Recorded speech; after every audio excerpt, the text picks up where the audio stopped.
Yogyakarta terlihat begitu tenang dan damai selama seorang pun menyangka. Saat itu armada udara Belanda dari Kalimantan mulai mendekat. Mulai hari ini, pemerintah Hindia Belanda tidak lagi terikat pada perjanjian Renville.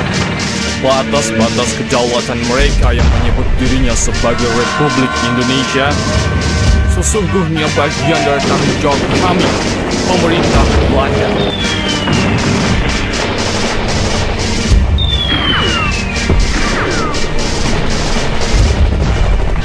Tanpa pemerintahan, tanpa wilayah. Ini adalah perang gerilya semesta. Indonesia tidak akan menyerah.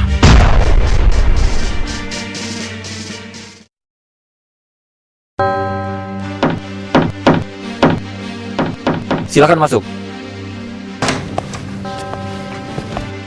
Pak Dirman memanggil saya? Ya, begini Pak Nas.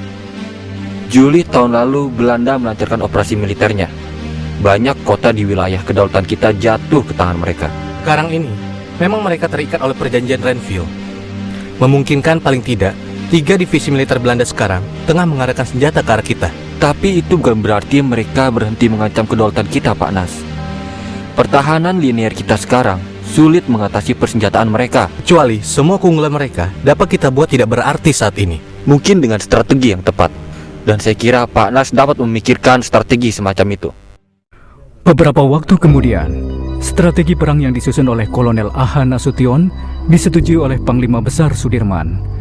Tanggal 12 Juni 1948, strategi itu dituangkan dalam Perintah Siasat _, nomor 1, _, 1948 untuk dilaksanakan. Para pemimpin pasukan TNI siap melaksanakannya. Strategi ini tidak hanya melibatkan kita, para tentara, tetapi juga para rakyat. Dalam situasi terburuk sekalipun, pemerintahan kita akan terus berjalan dan perlawanan kita akan terus berlanjut. 1 bulan kemudian, di Het Torentje, kantor Perdana Menteri Belanda di Binnenhof, Den Haag. Bulan Agustus 1948, Dr. Willem Drees diangkat menjadi Perdana Menteri yang baru. Sejumlah masalah pemerintahan yang cukup pelik telah menantinya. Salah satunya Indonesia dan Perdana Menteri Drees telah mengambil keputusan. Zoveel problemen die aan de geren af te doen. Vooral in Indonesia, ik geloof dat you act foreign and tankwezen ons kunnen helpen, Dr. Bill. Sementara itu, di Indonesia, TNI telah memulai persiapan. Mereka bersiap untuk melaksanakan Perintah Siasat nomor 1 _, 1948.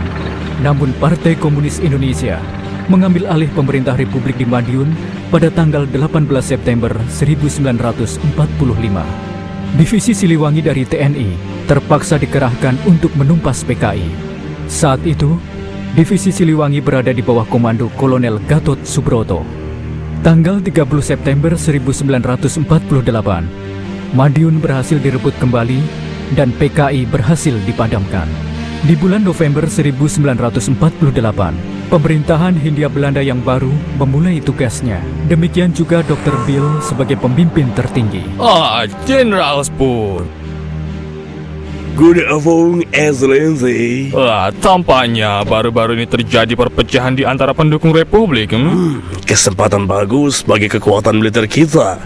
Sayangnya pemerintah kita masih terikat perjanjian dengan mereka. Perjanjian Renville ya.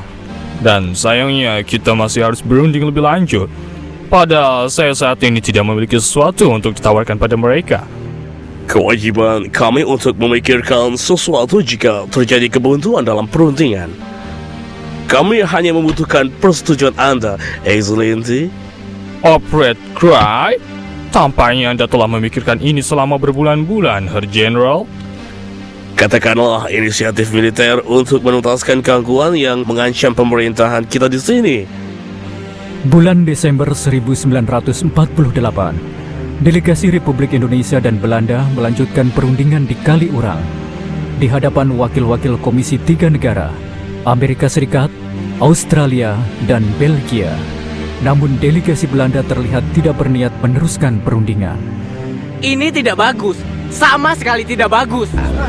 Tanggal 18 Desember 1945, Wakil Kepala Staf Angkatan Perang II, Kolonel T.B. Simatupang, melaporkan jalannya perundingan pada Panglima Besar Sudirman.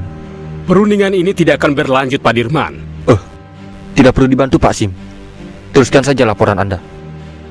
Di saat yang sama, Letnan Jenderal Spur melaporkan perkembangan terakhir persiapan Operasi Cry. Special Trooper Excellency.